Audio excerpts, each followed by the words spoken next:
We interrupt this regularly scheduled pie baking to bring you a garden report. Bobby Manning, game of the year. Celtics beat the Pistons. What do you think? Unreal. Crazy call late, the missed free throw. We're going to remember that one for a long time, as I like to say. All right, Joe Mazzulla going to be coming to the podium shortly. We are going to start the show right now. Always has to be a shot at somebody. No. They're never clean. They have to run. That's the only shot they have. They do it for 82 games. We're about to find out. He already has shown what he's capable of. Did surprise me. I thought we were going to hang in there. This makes me think that we do need to be humble. I actually think you're the only one who deserved that beating. Bobby's gone. He was here, and now he's gone. So it's just me. Cut the music. Bobby's gone. Anyway, doesn't matter. Game of the year. And yeah, there's been a lot of pie baking going on. And yeah, I'm seeing the comments. I might have been up early, but it's okay. It's an all-night affair, and we had plenty of time to stop down, watch what was clearly the Celtics game of the year. I think everybody universally felt exactly the same way. And honestly, I'm not a moral victories guy.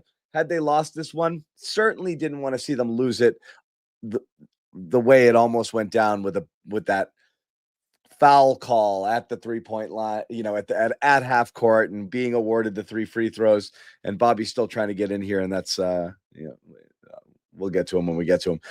That would have sucked. But even if they lost in a competitive game, the way that they played, this was game of the year. It's as fun a game as I can remember. I've had people I've got people in the chat, in my comments saying, is this the best game in the last 3 years? It's crazy. It was fun, man. It was fun. And there's just so many things to talk about. What went down late. You've had the Derek White kind of revival, surviving without Neemias Queta, snapping the Pistons 14-game win streak. Baylor Shireman playing with tremendous amounts of confidence. Celtics finding a small ball rotation that worked. Amari Williams all of a sudden coming in here, supplanting Luka Garza as the go-to big. They didn't use them a lot, but they definitely were going more Williams than Garza. And Bobby, I'll start with you. We're going to get to Joe in just a minute here, but before you disappear again, why don't you give me your prime takeaway from tonight? Yeah, it's right up until that last 4 seconds. I thought this was one of the better Joe games we've seen coaching-wise. And obviously it was a great Jalen game too. But I thought the lineup management, the circumstances where you're so undermanned at that big man spot where Detroit's so strong, they're dominating the glass throughout this one. And they just found ways around it by, as we always talk about, thriving in the little areas, forcing the turnovers as they did at the end, creating the three-point looks, all kinds of different ways, and contributors up and down this lineup, all the way down to the G Leaguer, as you mentioned, and Amari Williams there. So I thought this was a Joe masterclass until the following up 3, which I normally don't have a problem with, but we're going to hear from Joe about it here. Let's hear what he's got to say. Joe? Here's Joe Mazzulla. Start with John. Joe, you went small a lot against their size. What did you see that was effective with that? I thought one, it just gave us some cross matches in the offensive end. I thought it put them in some tough spots defensively. They're a really good defensive team when they can slow you down with their physicality. And I thought that kind of we were able to play with some space there. And then defensively, I thought we battled. It almost forced us to have a heightened awareness, physicality that's necessary to be able to play. And I thought we did the best job that we could. On the offensive glass throughout those stretches. You've talked a lot about how the defensive rebounding is going to be what it is for a lot of this, but you're going to have to offset it with your own offensive rebounding, forcing turnovers. It seems like this is the type of game, this is the type of performance that you might have been talking about. Is this kind of like where you kind of hope it was, or how do you see it in that regard? Well, it helped we shot 47% from 3. So that makes up for a lot of other stuff. But, we got 20 points off turnovers. I'm sure they, dominated the shot margin. And so every game's just going to be completely different. To me, tonight wasn't about the execution as it was kind of the mindset, that we played with, and the multiple efforts that we played with. I mean, they had, from an execution standpoint, more offensive rebounds, more free throws, et cetera. But I thought tonight we just had the grit, and kind of the toughness to do whatever it takes to win. And we got to try to fight for that every night. Joe, Amari has not really been much with you guys, and he spends 15 minutes of the game here today. Was the preparation of getting him ready to go for this game? Like, and what your thoughts about that experience? To me, it starts with Amari, just being able to play those 15 minutes, and then it trickles down to the connectivity of game, the work that Phil does and their assistants, and just our player development staff, just the continuity for the ability to guy to step right in and know the plays, know the coverages, all the pregame work that the player development staff does on the court, and then with personnel. That's just kind of a testament to the alignment, one, to Amari's, mindset, but also to the staff. So, I think all those things combined just felt just as comfortable for him to be on the floor tonight. I thought he did some good stuff. Joe, certainly it won't show up in the box score, but can you talk about Jalen's box out that led to Peyton getting that rebound at the end? Yeah, again, I mean, I think he's given everything he's got on both ends of the floor, and obviously he had a great night offensively, but those plays right there, right? I think just timely plays that we have to make, and he made that, and there was multiple of those. It's funny, went small. I felt like we protected the rim better than we did when we have bigs out there sometimes, because I think the height and awareness and kind of more of the we don't have another choice. We have to do this. And Jalen led that, but we had some big time plays really by everybody who was out there tonight. How did Derek's second half help you just respond to the Pistons pushes there? Yeah, I mean, that's Derek. Whenever he's not playing well, I kind of get excited because I know it's when it comes out of it, it's going to the other side of that is better than what that is so much better. So that's just the trust that I have in him as a player. And so, I mean, and that'll never waver. And so, in the first half, you can kind of see he made, to me, outside of Derek, the two plays that I think changed the game. And really, this is a credit to the city and the Garden. Is we're 9-8. And haven't probably played as well as we wanted to have, but Baylor jumps on the floor for a loose ball. Derek sprints back the full length of the floor and gets a back tip, and the entire energy in the Garden shifts. And I think, the city, the Garden appreciates, regardless of record or result, they just appreciate that type of mindset, that type of effort, and that's what we brought. And I think those two plays in particular. And when Derek made that play, I knew he was going to, snap out of it. And so it's just a credit to him. Joe, with Baylor, what about the work he's done over the past 2 years since he's gotten here has elevated him to the point where he's in, the realm of trust for him to be guarding Cade in the final 5 minutes of this game? Like, what about his work and everything he's done has put him in that position? Yeah, again, it's him, it's his mindset, it's his preparation, but it's the staff, it's the daily stuff that goes into it. But to me, the physicality, he just cares. He cares. He wants to be good. It has an understanding of what success looks like for him. And whether it's studying personnel, whether it's working on it and things. So it has a lot to do with him. It has a lot to do with the player development staff where, when these guys get out here, they're fully prepared. And I think the trust just comes from the trust. It's funny. Everyone looks at, the trust coming from a successful night. But for me, the trust comes from the response to failure. When you take a look at all these guys tonight that have made winning plays, whether it was Jordan or Baylor or Amari or Josh or Ugo, the trust comes from when you mess up, how do you respond to it? And I trust them more when I see that than I do when it goes well for them. And he's done a great job of doing that throughout the season. What does his response to failure look like? Like what has that been for you guys? Yeah, he has an understanding. He takes what he's done well, where he needs to get better at, and he applies it immediately. And again, you have to have thick skin, and so he has that, and he can work through. He can work through failure. He can work through mistakes. He can work through criticism. What's he talking about right now? This makes him better. And I think all the guys there are showing moments of that. Shireman. That's what I thought. Okay. You guys are up 3 trying to foul. What's the decision there with about 5 seconds left on whether to give that foul, whether to not give it, and just play solid defense? I mean, I thought it's tough because, you got Duncan Robinson on the floor. Cade's got 40. I thought at 9.9 we fouled a little bit too early, but you don't know that. You want to it's a balance of executing versus feel. And, Duncan Robinson inbounded it, so he was probably going to come and set a brush screen that could have opened up something, and then now you can't foul. So I thought we executed it, but I think 9.1 was a little early. On the second one, in a full court one, you're looking to do it around half court. And that's, credit to Cunningham. He timed it up perfectly.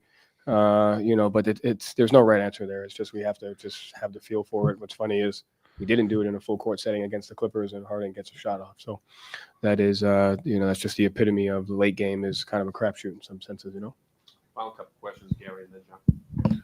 Joe, the fact that the call was changed, how did you react? But how did you not overreact to that? You could have went ballistic when they changed it from a 2-shot foul to a 3-shot foul. Preparation to get that rebound, to assume that maybe he's not going to hit all 3. Yeah. I mean, what is that? At that point, I just couldn't really I didn't want to cost my team any more time. I think, the players deserved to win that, and it was my responsibility to stay as present as I can until what was going to happen next. If it was a different situation, I may not have responded that way, but I think the players deserve to win. So it's my job to give them the best chance at that. And the best chance was to not respond, But it's also a 50-50 call. I don't know that it was one way or another. Afterwards, if we had a timeout, do we challenge? We could, but you don't know that they're going to reverse it. You know what I mean? So at the end of the day, it is what it is. It's a bang play. We did our best to execute it. It wasn't there, but our guys deserve to win, so I got to stay in there. And this seemed like one of those games, Joe, where keeping your timeouts and not falling for the challenge benefited you. That second timeout when you didn't get the ball in, but it just seemed like your coaching and the kind of the decisions kind of led to this. Well, no, we used 2 in the first quarter, so we were down, and we won the challenge, which helps. But they challenged in the third quarter, which got the timeouts back to even. And so I thought that was a big play.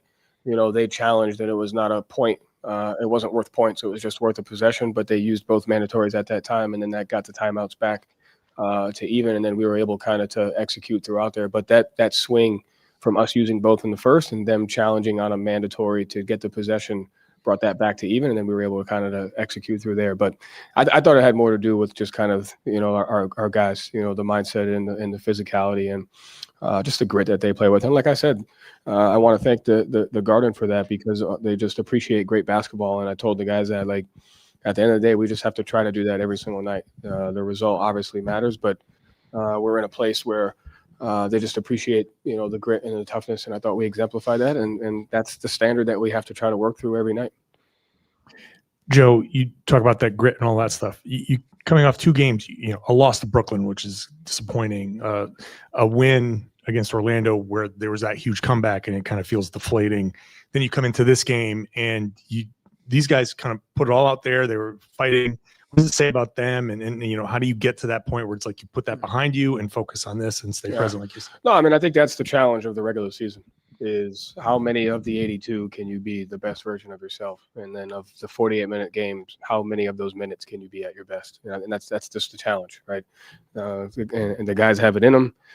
We could do it in training camp when there's no travel, there's no back-to-backs, there's no, the drill's only 10 minutes. It's not 48 minutes. Right? There's so many variables once the season starts that test your the discipline, the toughness, and all the things that go into making the decision easy to have a great practice. We have to just fight to do that. And you saw, and trust me, we're going to have more games like this, but we're going to have some where we don't play well.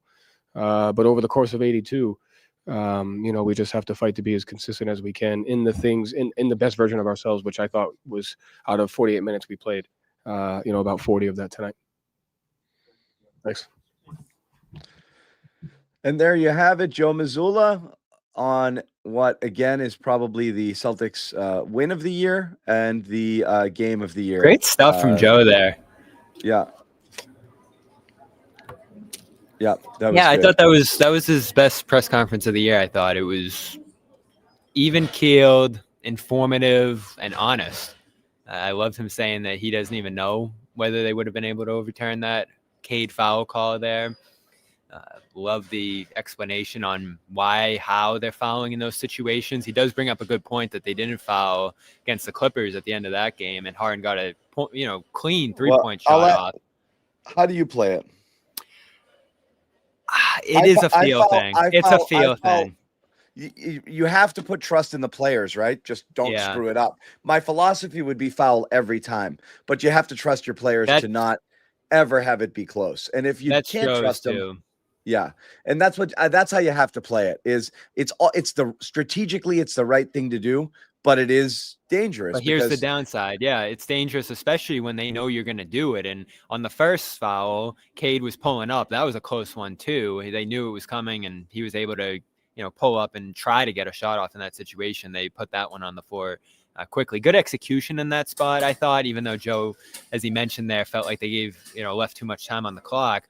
But you want it both ways in that situation. You want to foul, but you also want to do it at the right time. Like, it does create a lot of indecision, and both of those were scary close. And obviously the second one ultimately was to being a 3-point foul in that situation. And that's why there is some debate over whether you do it or don't in those situations. And I'm going to give Joe a lot of praise tonight. And this was the one issue I had with this game for him, with those two decisions in those spots to foul.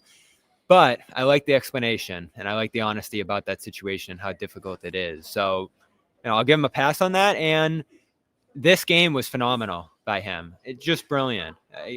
The mentality thing there. I love that he felt like they were getting better rim protection and awareness with the small ball lineup. I was screaming for them to go small at the beginning of this game because I just didn't think they were going to get enough out of any of the bigs. And Amari was fine, especially relative to expectations in his first game. But he didn't give you a ton in those spots. They didn't utilize them much. I like the Minot and eventually Shireman, Hauser, Walsh look, which was, they went against Jalen Duren with Jordan Walsh, Baylor Shireman, and Sam Hauser late in this game, and it worked.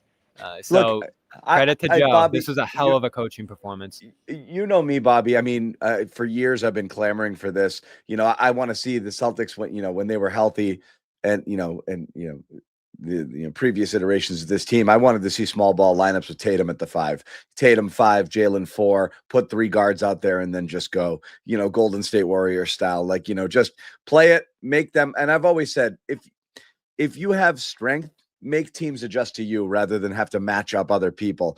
In this case, it's almost the opposite. We're just overmatched. So we've got to do different things, and we've got to find other ways to win, within the margins, outside of, places where we know we're going to get beat. And they found them tonight. It was interesting. The combinations that they used, they still got beat up on the glass for a while. The second chance points weren't so bad, but in the end, the Pistons did edge them out by a considerable margin. So they really had to scrap to make this one happen. Ultimately you're going to look at the box score and be like, well, it was the shooting, and they did. They made their shots. They were able to knock down their threes, and that had a lot to do with it. But again, you're going to look at this game and you're going to remember the energy, and you're going to remember who you got that energy from. So among the things that we want to talk about, certainly the resurgence of Derek White's going to be the headline. But I got to tell you, Bobby, that's just not the thing I've been concerned with at all this year.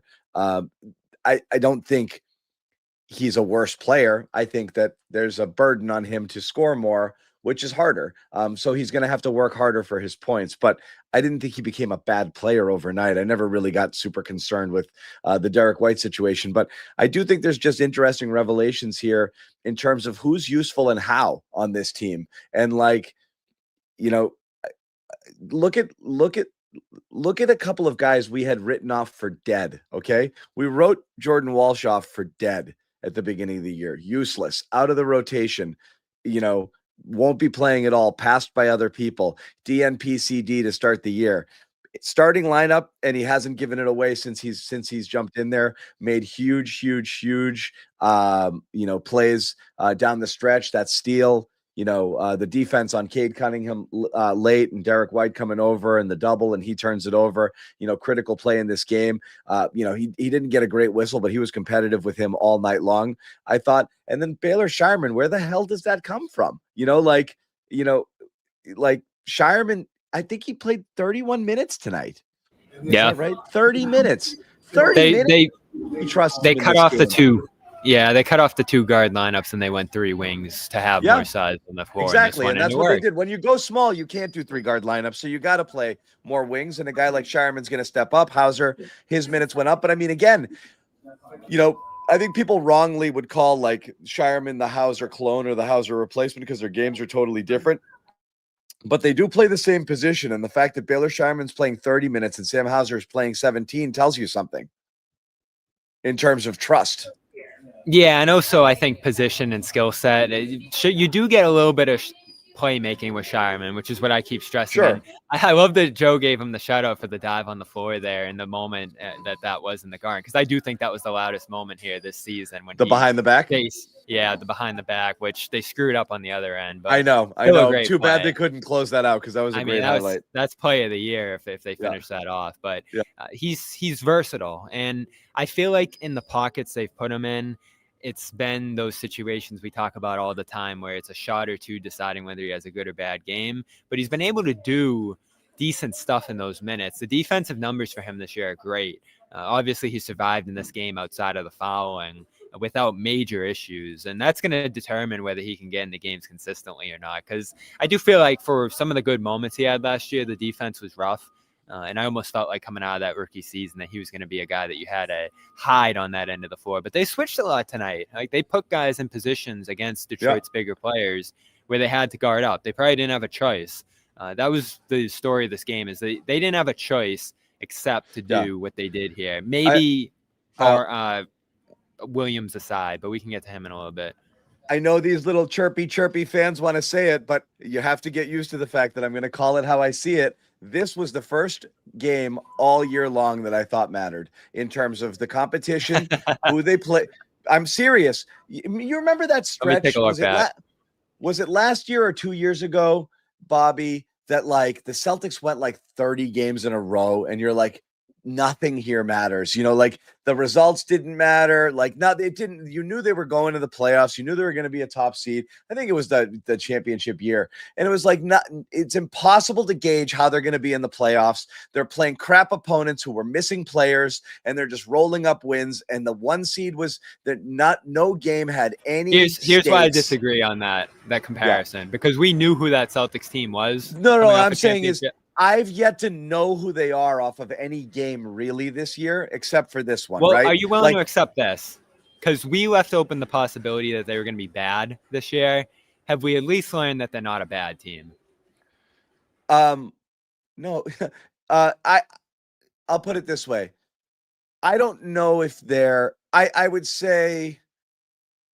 Again, I want to wait a little nothing bit about longer. them's been bad this year. But I mean, see, Bobby, like, look, like I said, I really did say, let me get through this stretch to formulate a strong opinion. And that's not wishy-washy because, again, I'm not going to say like, oh, Detroit played a bad game. Celtics made them play that way. Like I thought a lot of it had to do with the Celtics energy and the way they made them play. So I'm not taking anything away from it at all. But like, if they lose 4 of the next 5, this won't matter as much. So again, you really want to see. We're just going off what we've seen so far. A stretch of play, and that's why I want to wait to see it. But through the first X amount of games, I just felt that there was too many games where you weren't able to get a good sense of it.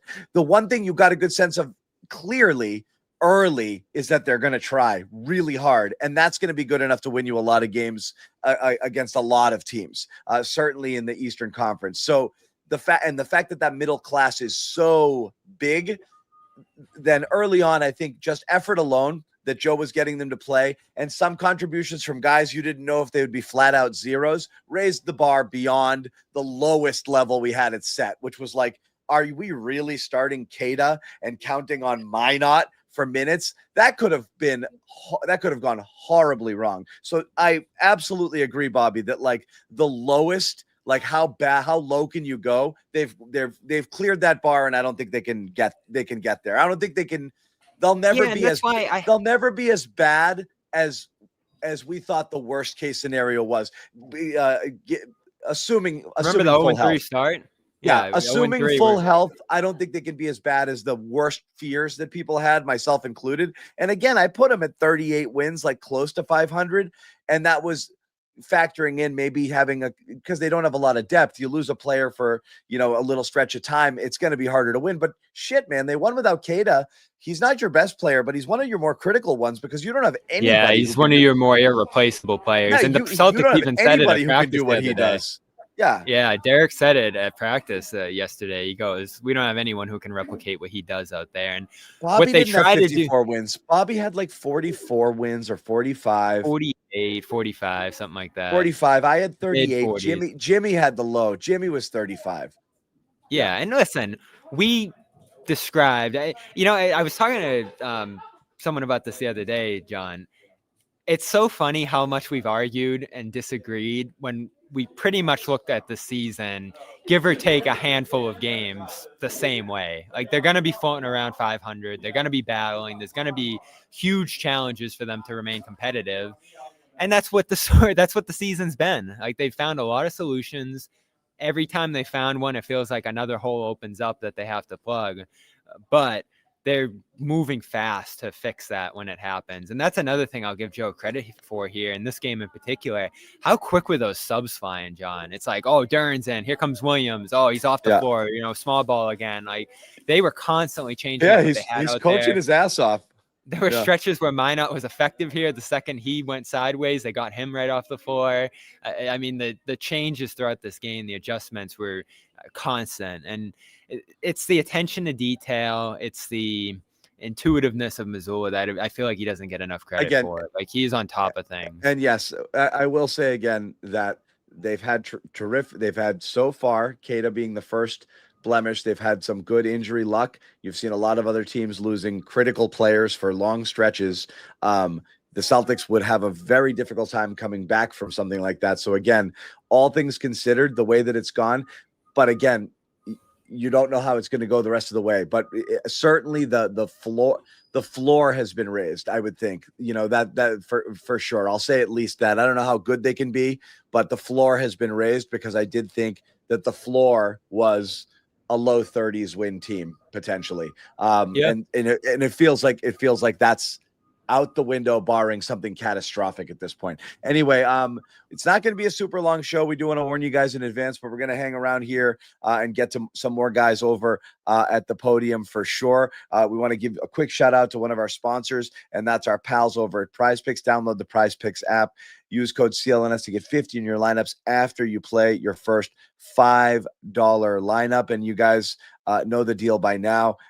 Whatever you want to do here, it's whatever season, whatever sport, it doesn't matter. You can mix and match sports, focus on one game, focus on one time window, one evening. It's easy to play, more or less on 2 to 6 player stat projections. You get your picks right, you could cash in up to 2,000 times your cash. Personally, like I said, I like to lock in on one game, because I really can't. I get too anxious jumping around, or one time window if you're doing football games. But lots of cool options, lots of great promotions, free squares going on all the time. Flex plays, you can cash out. Your lineup isn't perfect. You can stack players, so you can use one player and use multiple stats off of their game all in one lineup. And again, you just saw that offer on the screen. You download that app, code CLNS, get 50 in your lineups when you play your first $5 lineup. Once again, download the app, use code CLNS, get 50 in your lineups after you play your first $5 lineup. Prize Picks, there it is. It is good to be right. Bringing it back here, Bobby. And again, let's go around. I would say, outside of Derek White just hitting shots, did you notice anything different about him today? Because again, I want him to shoot with that swagger. I think people got a little frustrated where he, he's, just jacking threes. The early stat lines early in the season, 11 threes, 12 threes, 13 threes. So many of those types of situations. That can get a little bit ugly. And they weren't going down, which was worse. And people are like, is that all he's going to do all year? That's what he's got to do. He's got to just see it and shoot it. That's just got to be his game. And he's got to live with the results off of that. Not a ton of indecision from him in this one. He did get right into it and get it, pull it. Right. There was a play he got fouled on the 3-point line where he's dribbling, he's trying to find space for himself, and then he just decides, all right, I'm just going up with this, and then gets fouled. And the free throws for him are something I'm looking at, because he keeps talking about those as, it's good to see a free throw go down. It's, nice to get in a rhythm there, hit a shot close to the basket as he talks about these struggles here. And he had 7 free throws tonight. I feel like through most of these games, he's had 1, 2, 3 maybe. So he got there a lot more in this game. I feel like those 3 got him going in the second half. And then it was just a volcano from there. 6 of 11. Feels like he got out of that slump. I started to notice, too, just the way his shot looked in the second half. Pure, great off the hands. He felt like those were going in, and they were nothing but net. when they went through. So he looked great out there. Probably took a million shots, this week with a couple of days off. The practice yesterday, I asked him, I'm like, how are you dealing with these struggles? Because you've seen the head down, John, after the misses. You've seen him botch layups. That's where I do feel bad. Yeah. And he said, I just got to play better. Like, that's all there is to it. Like, he just owned it and was like, in every facet, I got to play better right now. And listen, we've given him credit for the defensive contributions.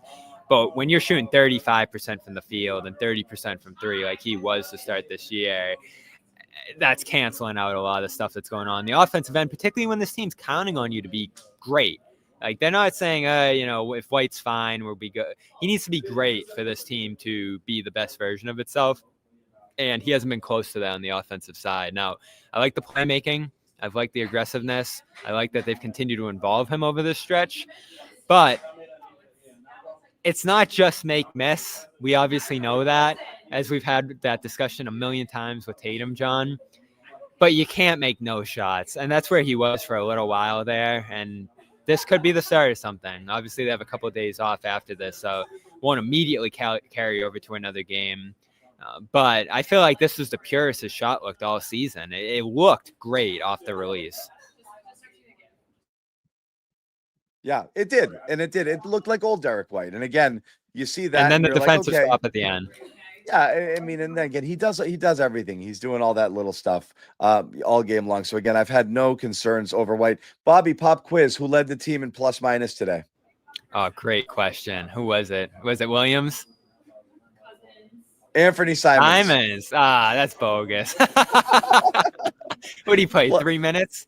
Plus 13 in 11 minutes. None of his shots really fell, but he was in there. He was in there for free throws late. He was the loser of going wing heavy in this one. Wing heavy, and he got shoved out. It's so funny, but yeah, he did. He's the odd man out in that situation as well. And I'll say this, because we'll have this discussion tonight, I'm sure, a little bit. When he came out in that first half, he has a long conversation with Sam Cassell. Cassell's pointing some stuff out to him on the sideline.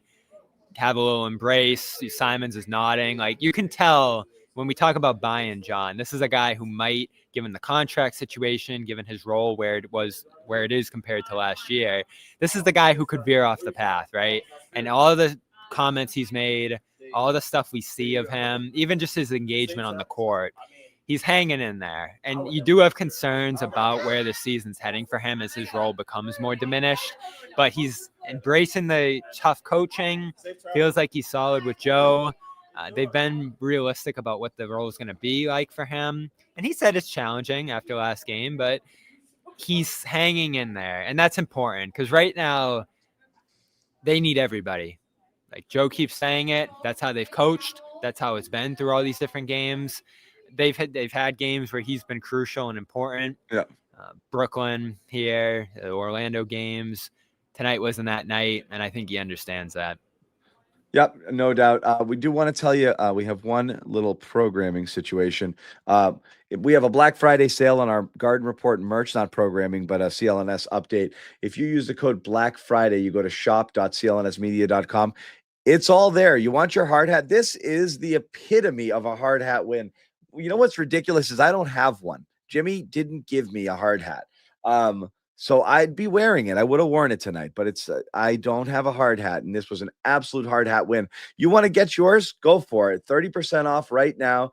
Use code Black Friday at shop.clnsmedia.com, and the link is there. You see it up on the screen, and it's in the chat.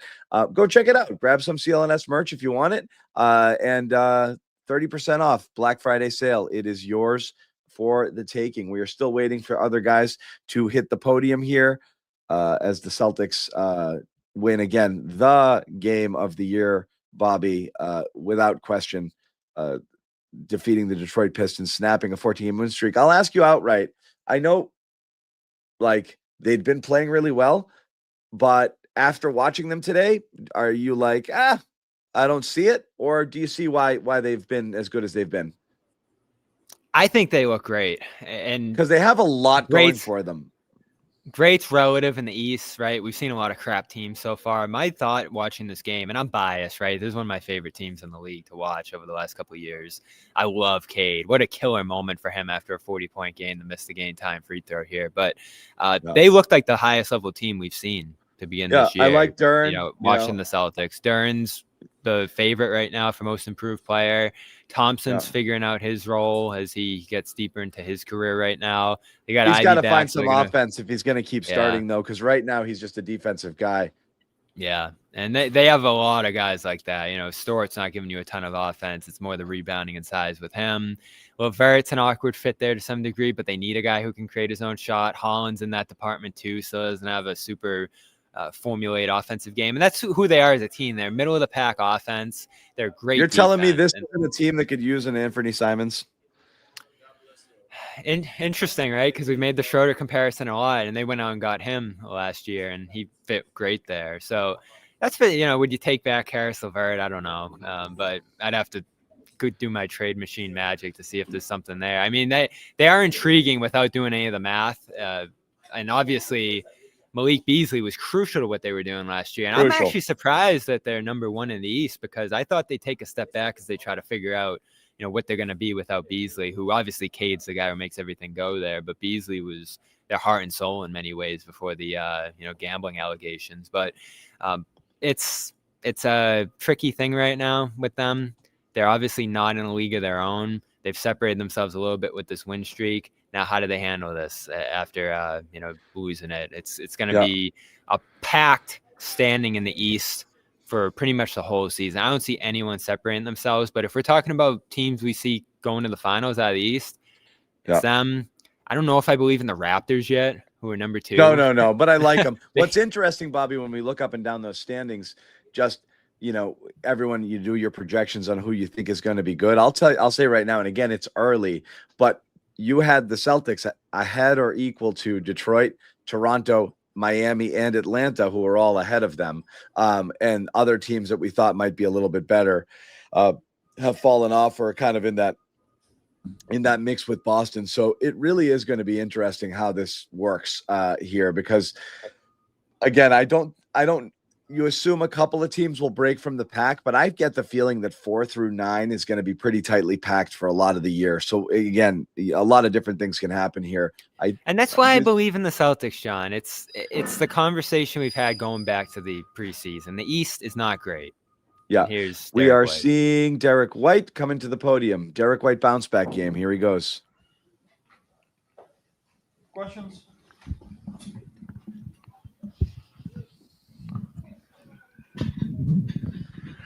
Derek, let's start with the obvious one. How did it feel to kind of have that second half and kind of break out of some of the struggles that you've been experiencing?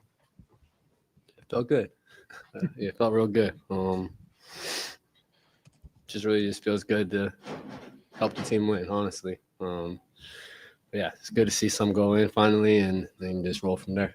And you had that, the crowd every time you hit one, they were all huge shots. You get the crowd going behind you, just that atmosphere. Joe was talking about the crowd responding to the grit and all of those plays. How was that atmosphere for you? Yeah, it's fun. Playing the Garden is always a blessing, but especially like a game like that, competitive, physical, hustle plays, little plays like that, like the Garden lives for stuff like that. So a lot of us made those big time plays, and the Garden got behind us and kind of helped us get that dub. Amari plays over 15 minutes tonight. He's getting matched up with Jalen Duren. Just what did you see from him overall and his ability to come up and contribute? Yeah, I thought he was great. I mean, Duren's one of the best bigs in the league right now, and Stewart is like those are guys that it's a physical game down there, and he came in, held his own, changed some shots around the baskets, blocked some shots, and gave us some really good minutes in there when we needed him. So credit to him to come in. I mean, he was with us yesterday for practice, but come in, kind of his first welcome to NBA. You get Jalen Duren and figure it out. Joe brought up the play where you tracked down Ivy and stole it from him from behind. I think you ended it with like a alley-oop to Josh at the other end. Can you take us through that play? And then Joe said he knew you would snap out of it once you made that play. Does something like that give you a rhythm as much as making a shot does? Like, how does that work for you? Yeah. I mean, I think just plays like that is just kind of who I am, like who I've always been. So it's kind of like I get back to, that had nothing to do with making shots, missing shots. It's just all hustle. So, I mean, that's just the beginning of how to get me going. And I know Ivy's going to push in transition and just try to run as fast as I can and chase him down. Derek, Baylor obviously had that scoring run in the first half, and he comes down guarding Cade in the final 5 minutes. When he gets as hot as he did in that first half, he starts playing with a lot of confidence. Like, what do you see confidence do for him, and what have you seen from him behind the scenes that has led to this point? Yeah, he was amazing for us. He kind of kept us in the game. Who knows what the score would have been without those threes he hit and the pull up and everything he did. So, and then defensively, he's just super solid. Always in the right position. Kind of made him work and forced some turnovers for us. And so he's a guy that I don't think really lacks confidence. But it was great to see him like get the time he got today and take advantage of it and make a lot of little plays for us. And then when he does get going, he starts talking to like both benches. What is he saying when he's coming over and like screaming at you guys or screaming at the other bench? Like, is there anything, any go-to lines of his, or is it just chicken? That's probably what he was saying when he made it. But other than that, who knows what Baylor says?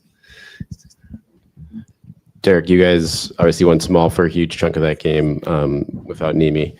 What's your comfort level now with those groups of like Jordan and Josh at center now, and what does that look give you guys on both ends of the floor? Do you feel like? Yeah, we're tiny out there, but just gotta find a way. And then I mean, obviously, Josh and Jordan, they get to guard the fives and stuff like that. And so, credit to them just competing at a high level. I mean, sometimes we're gonna have lineups that you're out of position, but just try to find a way, and then we can't get stops, we can't get rebounds, and able to just spread it out offensively. And so those guys have done a lot of great things for us this year and compete every night. And so we got a lot of faith and trust in them. Derek, we talked about the big shots tonight, and like they were tremendous, but like even throughout the season, you know, even when you're struggling, you've made big shots in prior games. How does that factor in mentally for you? How do you keep composure in those moments, even when things aren't going well? I don't know. When I told somebody one game, I was like, I might not make anything else, but I'll make a big one. But I don't know what it is. Just trying to embrace the moment. Hopefully I continue to do it. And a lot of just is being in the right position and just shooting it with confidence.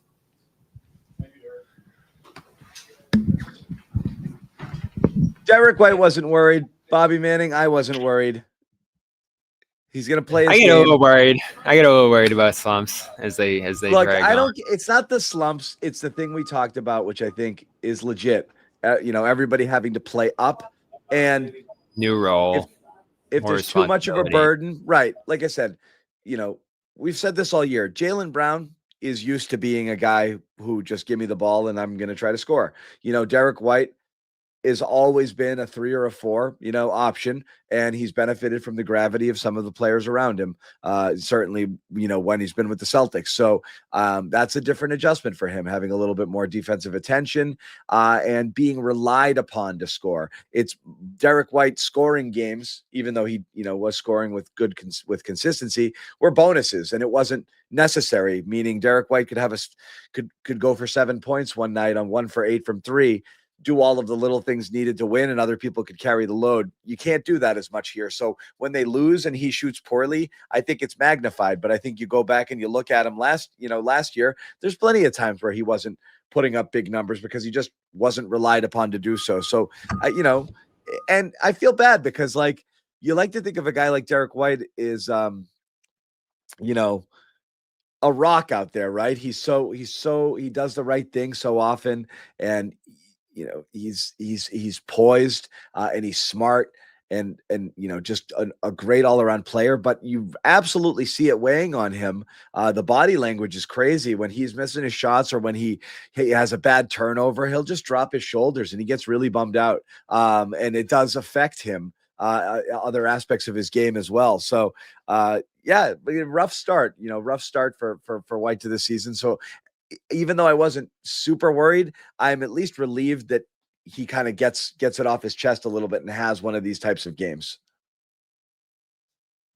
Yeah, for sure. And after tonight, he ends up back up to, it's still 35-3. So he's got a little ways to go to drag those numbers up. Of course.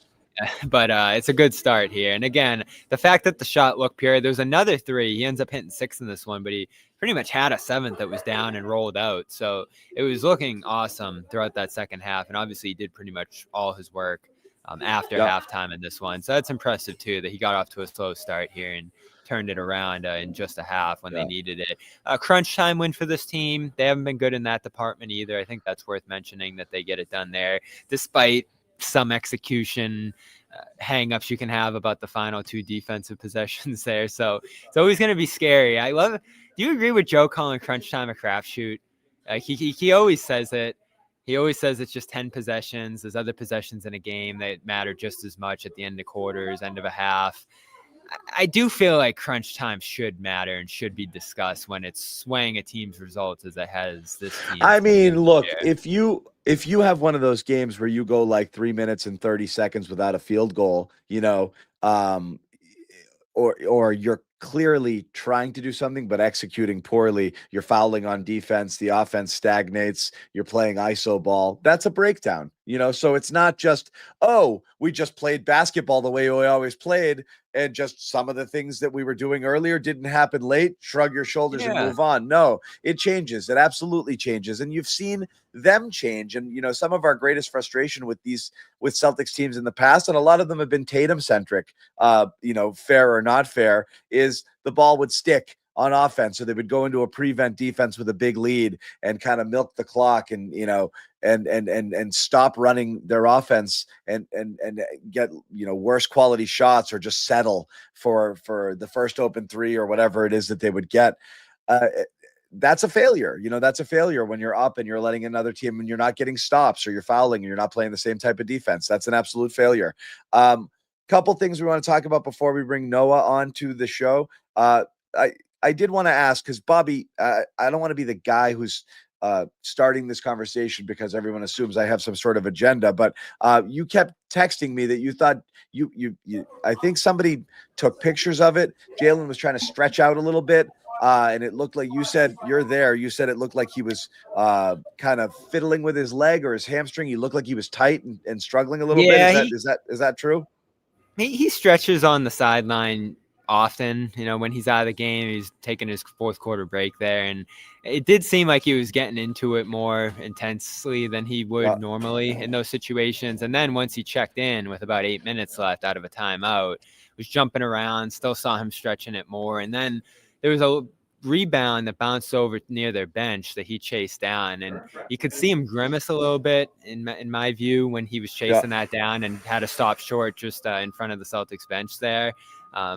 Could see him grabbing it just a little bit. Obviously was able to close the game out and score down the stretch while dealing with whatever discomfort might have popped up there. And maybe it was just some tightness or discomfort that's been visible at other points that I didn't see. But I thought that was, something that stood out in the fourth quarter more than it has in other situations here. And obviously, Joe said a week or two ago that the hamstring injury was completely behind Jalen. He was fully healthy at a certain point after beginning the year with it. So I do wonder if that popped back up here tonight. I don't know what you saw, Noah.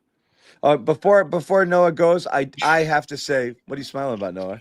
No, nothing. There were some distractions around me. Apologies.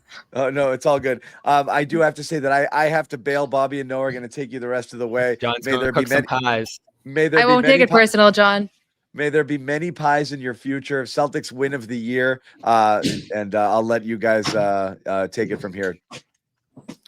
So what do you see then? We were going to listen to Jalen. I don't see the sound here right now, but what did he have to say after the game? And what did you see health-wise there in the fourth? To be honest with you, I didn't think I didn't really notice much of a health issue.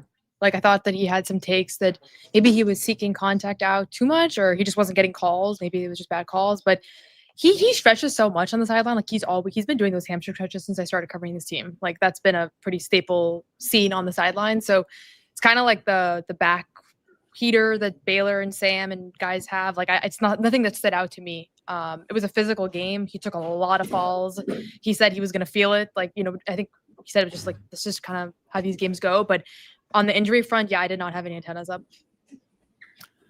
Yeah, it's something I saw. We'll see what comes out of it. They got a couple of days off here before a trip, and I doubt it would impact his availability in any way, given how he finished this game. No. Because obviously he played through hamstring discomfort, tightness to begin this year, and did a good job of it. And again, it didn't impact him much down the stretch there, but I did see him grabbing it, did see him going to it a little bit. We can talk about his game because we didn't a lot with John here. 33, 10, and 5, crucial and one down the stretch, 2 steals, 2 blocks. Does finish a -9 and 2 of 7 from 3, but I thought his aggressiveness, as it has been all season, was super important here.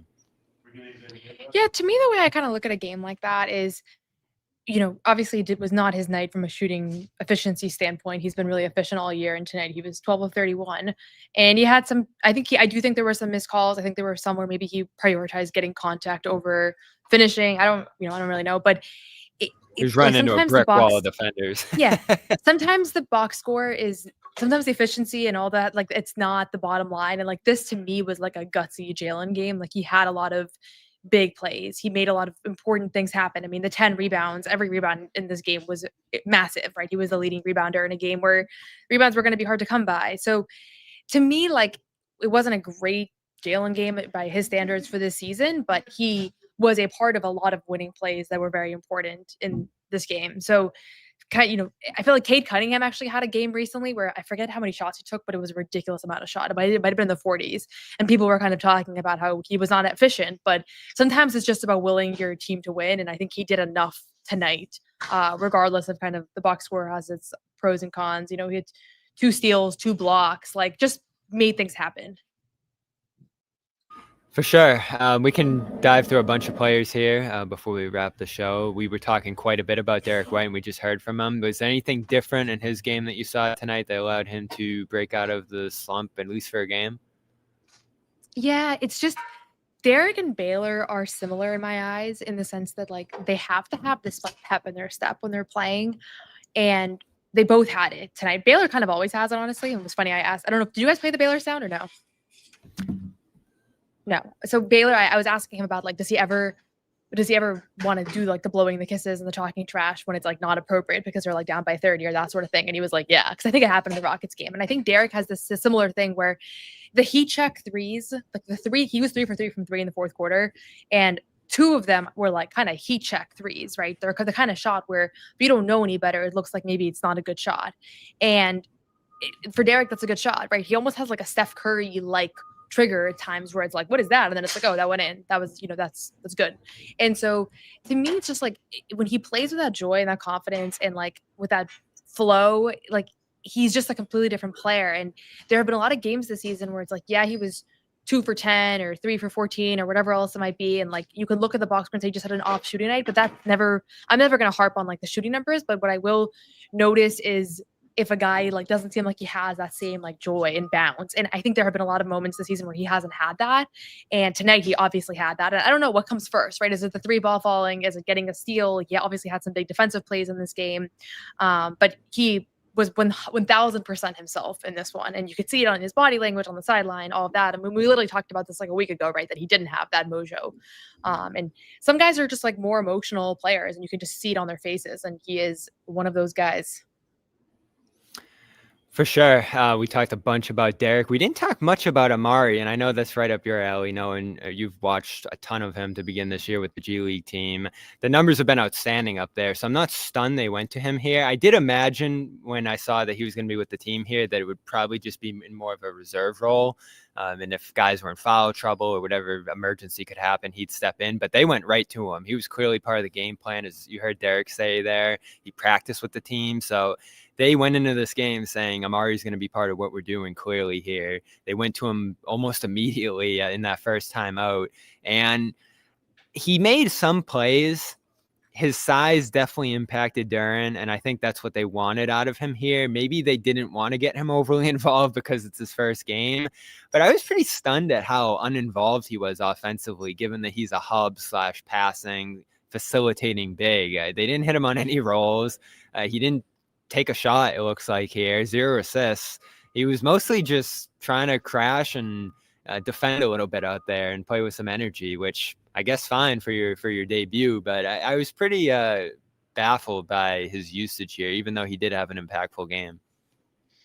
I wasn't, honestly. Like, at the end of the day, I spoke to Amari in the locker room after the game, and he didn't even know he was going to play today, right? Like, he did not. Really? He thought that he didn't know he was going to, like, I don't think he could have known this morning. I asked him, like, did you know this morning that you were going to maybe play 15 minutes tonight against Jalen Duren? And he was like, kind of laughed. Like, you know, so he has he knows the plays, he knows the schemes. There's a lot of overlap from Maine and Boston, and obviously we've gone up there quite a bit. We've tracked that. There's a lot of synergy between the programs, a lot of carryover between guys that got their roots in Maine. So he was prepared, but at the end of the day, like, I was amazed he played 15 minutes, and I was amazed that Joe was lining up his minutes with Jalen Duren, and thought that his impact was felt. And on the offensive end, like, he's still pretty raw, and you know he's doing his thing in the G League, but I never would have thought that they would kind of work through him.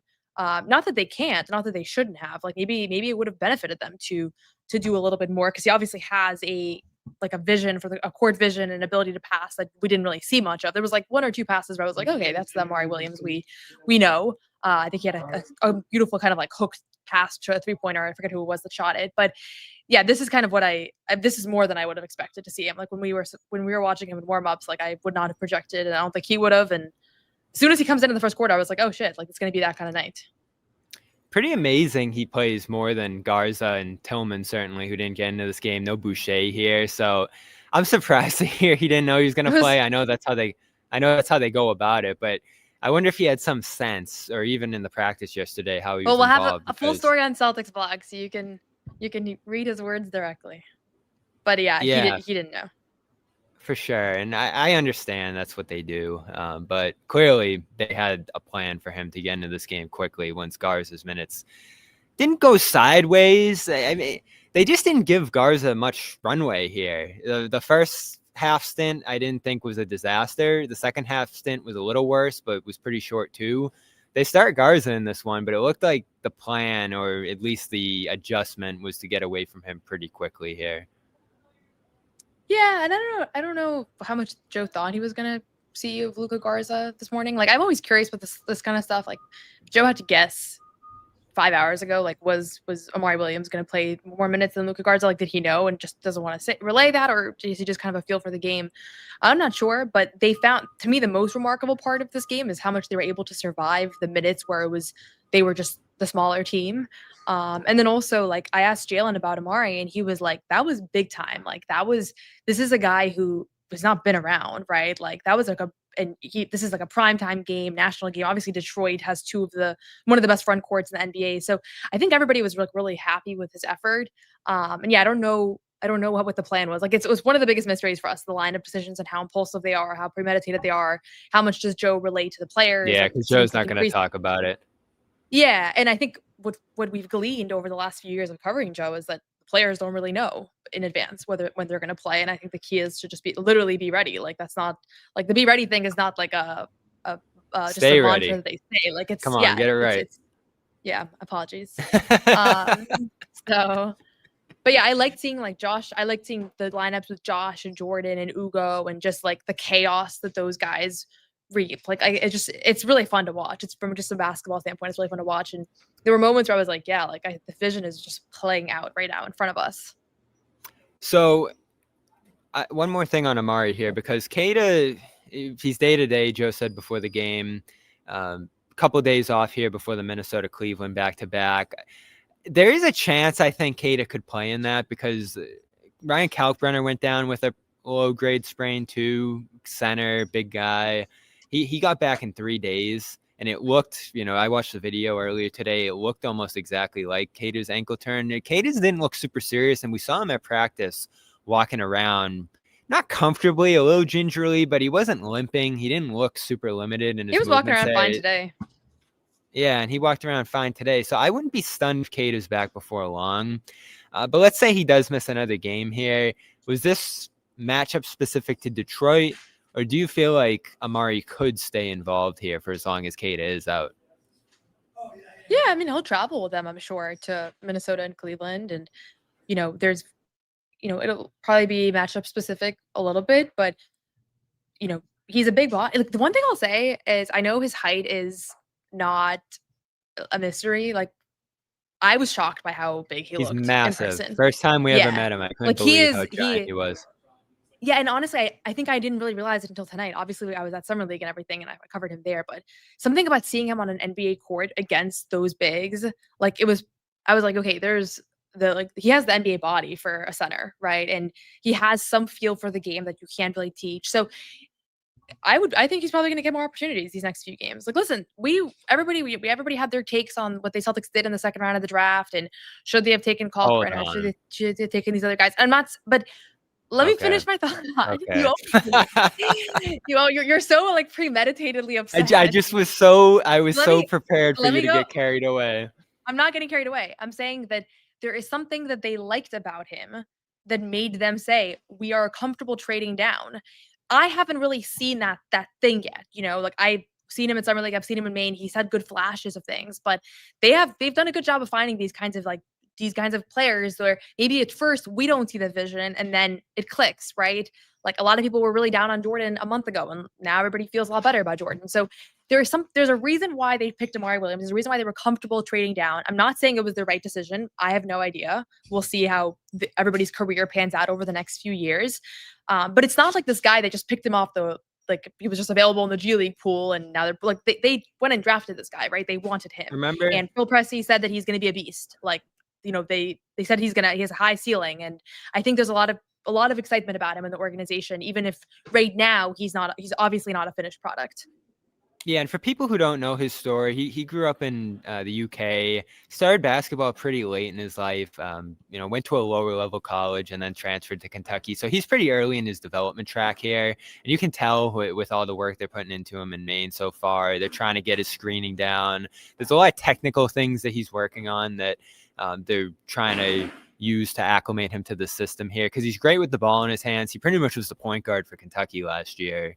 And that's probably not what he's going to do here necessarily in whatever role he ends up. And of course, tonight they didn't play through him a ton, but they are a little bit in Maine. They're trying to get down the screen and roll and, mismatch hunting role that, they do here for the bigs. So I think it's a big credit to him that he's far enough along with some of the things they want to see from him that he gets this opportunity right here. But I'm hesitant to say that we're going to see a breakthrough from him early this season and a ton of minutes from him with the big league. And, that's not the expectation for him in year one. We all remember what Luke did when he got here, and obviously his circumstance was a little different. But these guys take some time. Keita took a couple years through the Celtics development as well as Sacramento system here. So I think he's a guy who's interesting long term. I don't have massive aspirations for him, and listen, I'm not going to get into the Kalkbrenner Williams thing here today because I think it's too early to have that conversation. I'm not either. I don't have a take on it. I'm just saying that, Right. Sometimes we forget that the team went out and picked this guy for a reason, right? Like, it's not like I Yeah, think and because he's not at the forefront have- of fans' minds because he's not a big name, but he is somebody that they sought out, right? Yeah, for sure. And this is an important development for the team because Horford, Porzingis, all those guys go out the door. Cornette, you have Keita for one more year, which is great. Who knows if you're going to be able to lock him up long term this offseason or when he gets to free agency. So you do need to constantly have guys on the back burner who are developing and can project to play big man minutes for you into the future. We'll see if that's what his outlook is for this team. Obviously, he's a guy who is in the tail end of the second round or undrafted territory for a lot of draft analysts going into this year. But he does do one thing well at a high NBA caliber level, which is what you always look for. And it's see the floor, pass, facilitate, make good reads. And that is a big part of the Celtics offense. So it's not surprising to me that they like him. I just won't understate the fact that he's on a two-way. Kalkbrenner gets a full deal, the tax situation. We remembered a couple years ago with Walsh, right? They traded back 3 times, and the talking point after they picked him was he was comparable to some of the other guys who were available at the other spot. We liked a bunch of guys who we all thought were comparable there. So my best guess is that they saw Kalkbrenner and Williams as comparable for the price there, and they end up trading back, getting some future picks, and there you have it. No judgment on Williams. I'm not knocking him for tonight. The chat's getting on me about it already here. I was just surprised that they didn't play through him a little bit more here. As far as the first game goes, outstanding, especially given the circumstances, especially given the matchup. A+ for Amari Williams here. I thought his poise was great. He didn't look overwhelmed out there, which I thought was the most important part. I was amazed. I was like, this guy's been playing in Portland, like in a high school gym. And now this was the most electric night of the year, right? Everybody said it. This was the best crowd of the season. Primetime game. The Pistons are on the verge of making history. And like this guy's coming in the first quarter and matching up against Jalen Duren. Like, yeah. So pretty cool stuff. I think that was one of the many stories. I'm sure you guys have talked about some of the other stories, but awesome Baylor minutes that just kind of saved them a little bit in the first half. I don't know. Yeah. Like Derek Too said, bad Jimmy's not here. Remember what I said last week? Yeah. I was getting made fun of. I was like, Baylor's creeping. You were. He's starting to emerge a little bit here, and this was obviously a breakout game for him. And looked, again, comfortable. He didn't hesitate at all out there defensively. We've talked about how good he's been. To go from like a 5-minute pocket in his case to 30 minutes here and play them well, he follows out, right? That's the downside of this performance. But as far as his comfort and poise went, he hit shots right away and did a bunch of other stuff too. The rebound was awesome. I'm glad Joe shouted out that moment. For sure. Yeah, Baylor played with just a like tenacity and like he's such an electric player when he's on that it is really contagious. Like it fed the crowd tonight. Like those plays that he makes, the way that he reacts, the way that you can see the emotion on his face. Like for a home game, it's like an extra bonus every time he does something positive because of just the way that it kind of plays out. And yeah, he was like, again, I don't know that they win this game if he doesn't hit those shots in the first half because they started off this game pretty cold and he was struggling a bit off the rip there. So, and what's been cool about the season is that it's a different person every night, whether it's Josh or Jordan or Ugo or Baylor. Like they each have something that they're better at, Sam, than the other. And they've each had kind of their moment of like, this is the Baylor game. This is the Ugo game. Like it's almost been like if you have it tonight, you're going to get the opportunity. And like that has not been the case for the Celtics over the past few years, right? In the past, if you have it, it doesn't really matter because Porzingis and Holiday and Tatum and Brown and Derek and, like that's going to be who closes the game, but it's really up for grabs. And I can imagine that it's very, very motivating for a lot of these guys, especially the guys that have been around for the last few years and haven't really had that opportunity, right? Like for Jordan, like now it's there. It hasn't really been there, right? So I'm sure it creates kind of a fun atmosphere. Jalen's talked about how it's been fun. Like it's fun for the locker room for everybody to know they have a real chance. Yeah, for sure. And I think the way they managed the rotation this one was flawless. I legitimately think this was one of Joe's better coaching efforts ever, given the circumstances, how overmatched they were personnel-wise, Detroit's success coming into this game. I don't think there's a game quite like this through his tenure. Maybe the nights where they were sitting everybody or a bunch of guys were out. But in terms of just mano-a-mano, head-to-head, both sides have all their guys, aside from Kata, obviously, which was another factor in this one. I don't think I've gone into a game feeling, ooh, this might not be their night, and then have them come through like this way through Mazzulla's tenure here. This might be his biggest upset win that we've seen so far. I don't think that would be bold to say. Yeah, it's funny because the Celtics were like not big underdogs like by the betting lines entering this game. And I was kind of like, how are they not massive underdogs? Like the Pistons have been the best team in the Eastern Conference. They have this big gap in the front court. But yeah, they found ways to find, I mean, Joe said it post game, but like the lineups that they were running created offensive advantages. And that was critical. And they shoot 46% from three in this one. So that can't be understated as far as the impact of, their kind of the role they played in trying to win this game. Like, there was no margin for not having a good shooting game tonight, but at the end of the day, like they're 10-8. And I know we're not supposed to talk about it like this, but they're a couple of plays away from being even better than that. And I think this is better than most people would have projected them at this point of the season. Well, this is what we're going to talk about. What's their 82 game pace for who wants to do this math for me? me? I thought you meant what's their pace. No.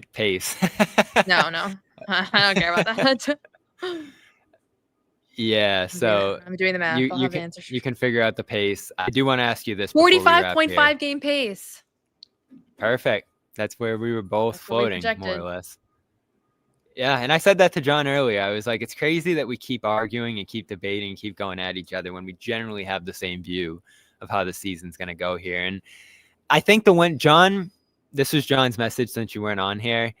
He's still hitting pause saying, let's see how they do going through this stretch. He doesn't see enough games. This was the first one he said that he could take away from. Like, this is the first one where he felt like he learned something about this team. But I feel like we should all agree, at least based on what we've seen to this point, that they're not a bad team. I think that's what we've learned. There was a scenario this year where they were bad. They started 0-3, and I was a little scared after how that Detroit game in particular went, which is what got them to 0-3. Totally different result since. And if we cut off those 3 games, what are they, 10-5 since? Yeah. It's pretty good. They're not a bad team. That's for certain. And I guess that's the one thing we've learned, because you're like, I agree with John. They're about to enter a more difficult stretch. They have played some teams that had a lot of injuries and whatever else. And that's just the nature of the NBA today as well.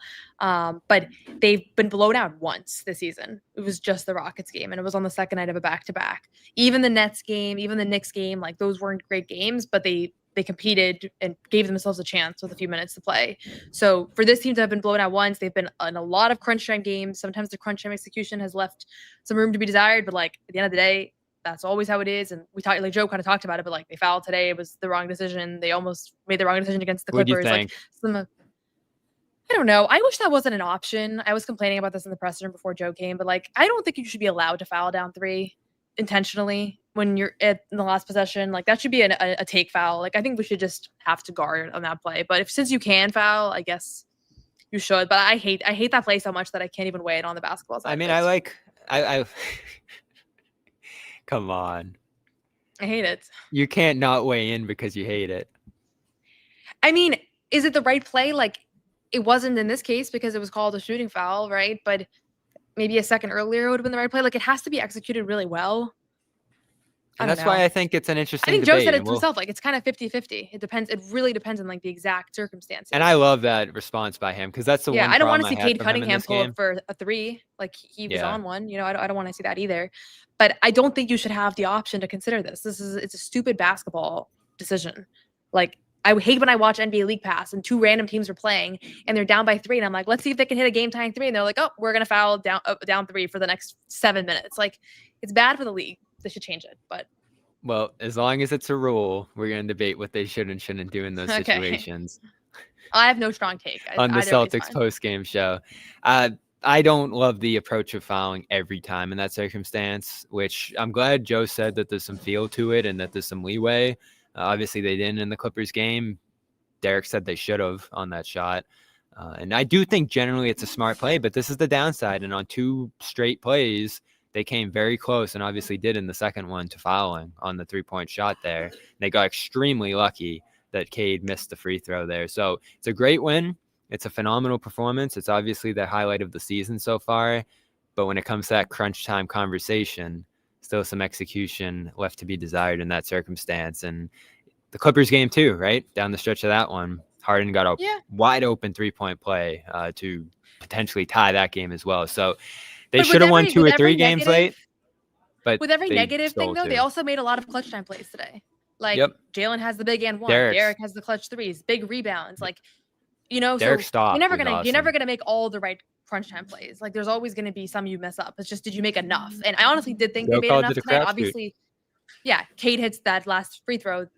Maybe they lose in overtime, but I think they made enough. They did, and that's why they won 117-114. We will continue the conversation here, with what I'm sure is going to be an awesome stand-up. Noah's got You Got Boston coming as well on this game. A lot of positives to pull from this one. She had a conversation with Amari Williams as well after this game to check out on CelticsBlog.com. Check out our coverage over on CLNSmedia.com of a great game here. And, of course, check out all our podcasts across the CLNS Media Network. Patriots coming up on Sunday. Make sure you go subscribe to the Patriots Press Pass channel for their coverage. Check out the store. 30% off Black Friday. Use the code Black Friday to get 30% off T-shirts, winter hats, hard hats. I like the sweatshirt. Which one of these would you want on your wish list, Noah? I would like Gotta be the hard hat, right? Yeah, I like the hard hat. I don't have one. Why don't I have one? Well, go over there, shop.clnsmedia.com, and use the code Black Friday. Shout out to our Bobby, you can get me one for sponsors as well Thanksgiving. here. Is that a thing? No, but it can be. All right, I'm up for it. Download Prize Picks. Use code CLNS to get $50 in lineups over there after you play your first $5 lineup. And that's a wrap for us here at TD Garden. More to come. Again, subscribe. CLNS Media, Celtics, all access for all our coverage here, all our podcasts. The stream, I believe, now is over on CLNS Media exclusively, so make sure you subscribe there. For all the post-game reaction to this one, Jaylen Brown and Baylor Shireman talked in the locker room. We didn't get to that, so of course, go to CLNS Media for those press conferences. And we will be back on Saturday for remote coverage of Timberwolves Celtics. We'll all be live right after the game. So it'll be one of those shows where we have a full discussion here throughout the show, which I always enjoy as well as we enjoy the holiday weekend here. And with that said, happy Thanksgiving to everyone out there. Thank you so much to everyone who watches every show, tunes in, supports, says hello at the games. Always feel blessed about the support you guys give us here. And that allows us to cover the team like we do here. And I appreciate all the kind words everyone always throws our way. All the support going back 5-6 years now since we've been doing this stream. So thankful to everybody. Hope you have a great, peaceful, safe holiday with your family. Moving. And we will be back. Yeah, I'm very passionate about Thanksgiving, as you can tell. I'm Yeah. really excited about tomorrow. I have chills with that outro, Bobby. What's on the menu, Noah? I'm making a kale salad with sweet potatoes and tofu. That's all There I you know. go. Thanksgiving the Noa Dalzell way. We got more to come. A lot to talk about out of this game. So I'm excited to continue the conversation here. And that's a wrap for us here. For John, who took off to bake some pies, for Noah, for Harrison and Amit behind the scenes. Thank you, everybody. And we will talk to you on Saturday after Celtics Timberwolves. Celtics win 2 straight to begin this Thanksgiving week here. So happy Thanksgiving, everybody, and peace.